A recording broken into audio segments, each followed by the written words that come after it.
আজকের আমাদের এখানে সবাই একখানে হওয়ার উদ্দেশ্য হচ্ছে, এই অনুষ্ঠানের উদ্দেশ্য হচ্ছে বাংলাদেশ অ্যাম্বুলেন্স মালিক কল্যাণ সমিতি রংপুর জেলা মহানগরের নতুন কমিটি ঘোষণা সাংগঠনিক সম্পাদকের দ্বারা নতুন কমিটি ঘোষণা হবে। নতুন কমিটিতে কে কোন পদে আছে সেটাও জানিয়ে দেওয়া হবে। আজকের এই নতুন কমিটির সংবর্ধনা অনুষ্ঠান এবং পরিচিতি সভা, এই পরিচিতি সভা থেকে আমি কিছু কথা বলতে চাই। বাংলাদেশ সরকারের প্রধান উপদেষ্টা জনাব ইউনূস স্যারের উদ্দেশ্যে বলতে চাই, আমরা অ্যাম্বুলেন্স মালিক ও চালকবৃন্দ আমরা সেবা খাতে কাজ করি, আমরা মানুষকে সেবা দেই। আমাদের কাছ থেকে সারা বাংলাদেশের যত অ্যাম্বুলেন্স আছে সেগুলো সেবা প্রদান করে সার্ভিসটা দিয়েছি। করোনার সময় বাপ ছেলের লাশ ধরেনি, ছেলে মায়ের লাশ ধরেনি, কিন্তু আমার অ্যাম্বুলেন্স ড্রাইভাররা গাড়িতে করে তুলে দাফন কাজ পর্যন্ত সম্পূর্ণ করেছে। তো যারা সরকারি কর্মকর্তা রয়েছে, কর্মচারী রয়েছে, তারা সরকারের তরফ থেকে বেতন পেয়েছে, ভাতা পেয়েছে ডাবল, কিন্তু আমার অ্যাম্বুলেন্স মালিক কিংবা চালকরা সরকারের তরফ থেকে কোনো ধরনের সহযোগিতা পায় নাই। এটা খুবই দুঃখজনক।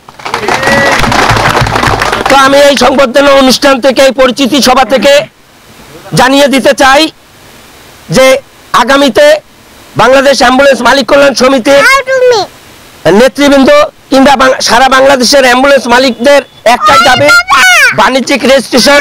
এই বাণিজ্যিক রেজিস্ট্রেশনটা যেন আমরা খুব দ্রুত পাই, আমাদের দাবিগুলো যেন দ্রুত মানা হয়। আর যদি মানা না হয় তাহলে এই রংপুর থেকেই সারা বাংলাদেশের অ্যাম্বুলেন্স বন্ধ ঘোষণা করা হবে এবং অ্যাম্বুলেন্স চালকরা অ্যাম্বুলেন্স চালাতে অস্বীকৃতি জানাবে।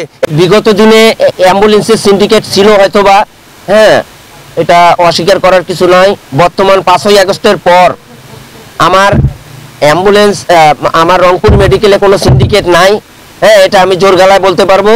এবং বিগত দিনে কারা কি করছে বলতে পারবো না, তবে আগামী দিন আমরা সুন্দরভাবে সুষ্ঠুভাবে আমরা মানুষকে সেবা দেওয়ার চেষ্টা করব, এটা কথা দিতে পারি আমি। আমাদের কিছু সিন্ডিকেট আছে, তারা গাড়ির জোরে মেডিকেল উপরে মারা খোঁজে, চুরি করে, মোবাইল চুরি করে, অনেকে নাম হয় ড্রাইভার জামাতদেরকে। অনেক আছে ছোট ছোট ছেলে, মায়ের মুখ থেকে দুধ পেরায় নাই, তারা চালক হয়েছে, লাইসেন্স নাই। তাদেরকে যে মালিক গিলে গাড়ি দেয়, লাইসেন্স ছাড়া চালক কি কারণে থাকবে? কেন মেডিকেলের উপরে কি কারণে ড্রাইভারে উঠে মরা খুঁজবে? কেউ যদি এই সেবা খাতকে নিয়ে টাল বাহানা করে তাদেরকে কোনো ছাড় দেওয়া হবে না। মোস্তফা কামাল সাধারণ সম্পাদক